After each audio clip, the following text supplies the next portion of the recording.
beautiful day, and everybody's feeling wonderful. The ladies is out, looking fly, dressed comfortable. I love to wake up. Good morning, beautiful spirits.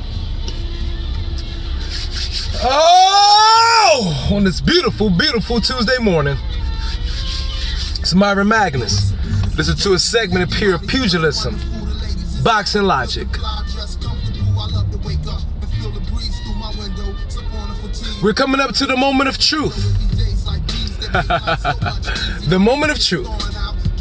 This Friday, one of the fights of the year. Errol Spence Jr. versus Mikey Garcia. I posed a question on the community yesterday, about 16 hours ago. And the question was posing, will Errol Spence's reputation and stock take a fall or a hit if he does not stop Mikey Garcia in their fight on Saturday? And 51% on the poll say yes, 24% said no. Two other options, 14%, was that right? Yeah, 16% or 15% said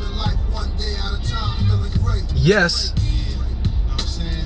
because the option I had, yes, because he claimed to be better than Garcia, Spence does, in every category. As far as speed, technique, ring generalship, everything across the board. Footwork, the whole nine. And then 9% said no. And the option there, no because he's overrated. Or you could say no because Mikey Garcia is overall a better fighter than he is.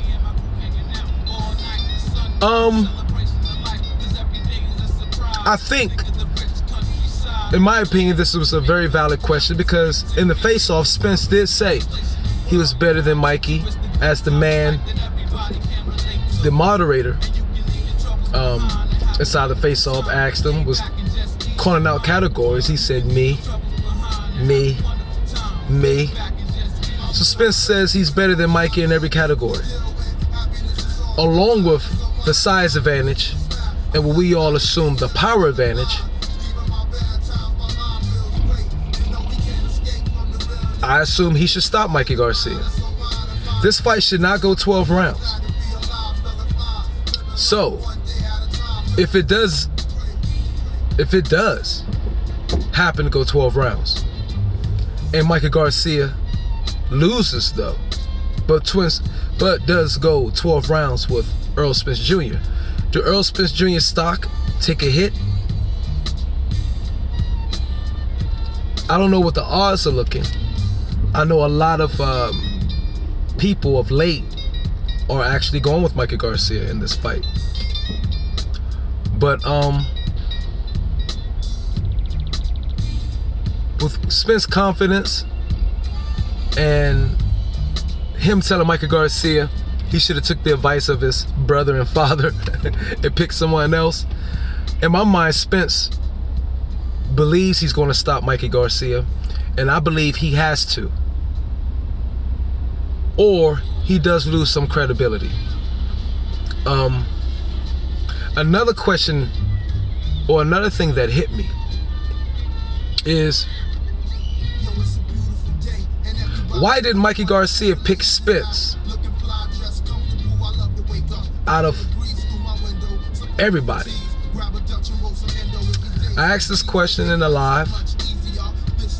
I'm gonna ask it again. Out of all the welterweights, not including Thurman, because Thurman, of course, was coming off a 2-year layoff, why did Mikey Garcia pick Spence,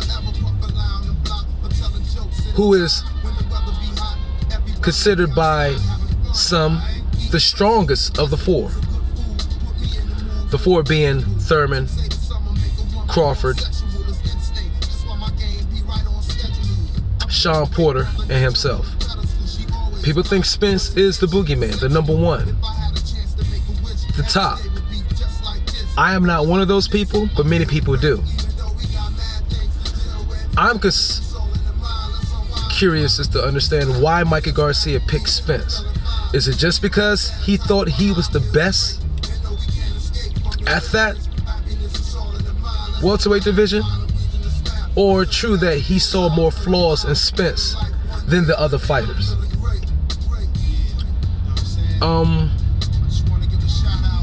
There's a few things I can probably go off the top of my head, but you know, I'm no expert. I just have my eye, my opinions, and what I feel. But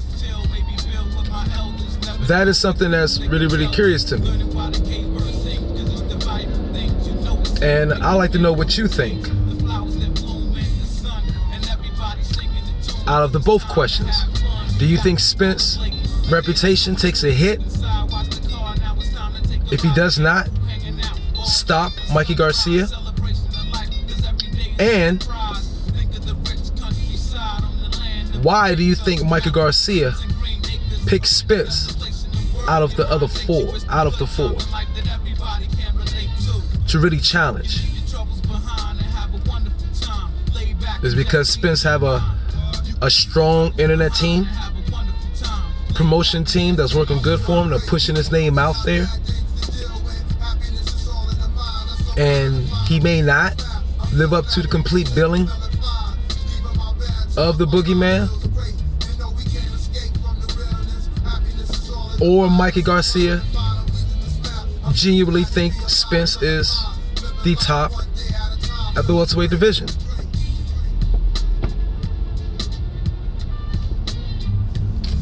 I don't know. Many people will say that's Terrence Bud Crawford. But I'd like to know what you think. My personal opinion, I don't think Spence is the #1 in the welterweight division. I think Spence has the least amount of experience overall of all the welterweights in the division, being just 24 fights.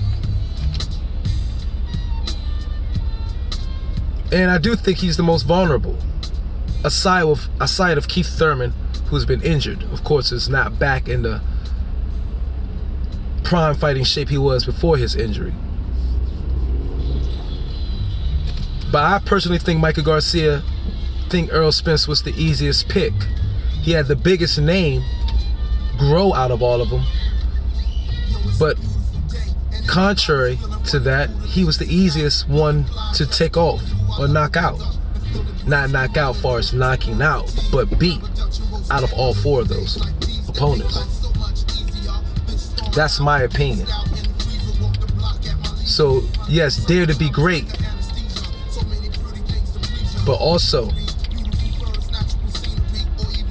he's taking a calculated risk at that daring to be great by picking, in my opinion, I think the weakest of the 4. Not saying he couldn't surpass the other 4, not saying that, but at this moment, this point in their careers, I think Spence is actually the weakest of the 4. And I think if Mikey Garcia does beat Spence, that heavy, strong push he's been getting, that he's gotten from his internet and promotional team and the people backing him, will vanish and be all for nothing very fast.